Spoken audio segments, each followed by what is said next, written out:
Histoire. La vôtre relève du merveilleux, elle est porteuse d'espoir, elle prouve qu'avec du talent et de la volonté, on peut aller au-delà de ses rêves. Vous êtes né à l'Ercara Fridi en Sicile, mais lorsque la mine de soufre ferme ses portes, votre père, Peppino Baraccato, doit s'éloigner des siens pour s'installer à Tilleur en Belgique. Votre mère, votre frère et vous-même le rejoindrez dans un convoi de la Croix-Rouge 3 ans plus tard. À la maison, il n'y a pas d'argent, mais la famille est riche d'un amour qu'elle partage sans compter. Chez les Baraccato, on n'écoute pas de disques. Les 8 enfants sont bercés par les musiques napolitaines et airs d'opéra que chante Peppino, votre père, votre héros.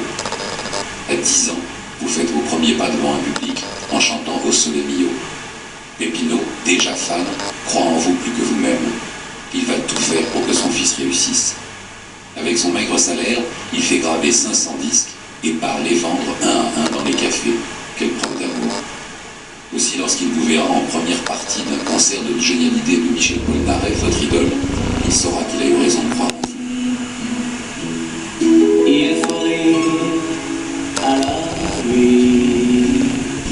Vous allez emprunter à Chopin ces 2 prénoms pour vous faire un nom, Frédéric François.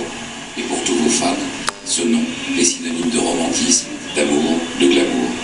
Et oui, Frédéric, depuis 40 ans, vous êtes notre plus grand chanteur de charme. Chacune de vos chansons évoque des souvenirs pour votre public. Ils se sont rencontrés, aimés sur votre musique, et c'est ce qui vous rend si populaire. Vous faites rêver toutes les femmes, mais celle de votre vie se prénomme Monique. Vous n'aviez que 20 ans lorsque vous rencontrez cette jeune femme d'origine polonaise. Ce fut un coup de foudre, et vous restez depuis amoureux comme au premier jour.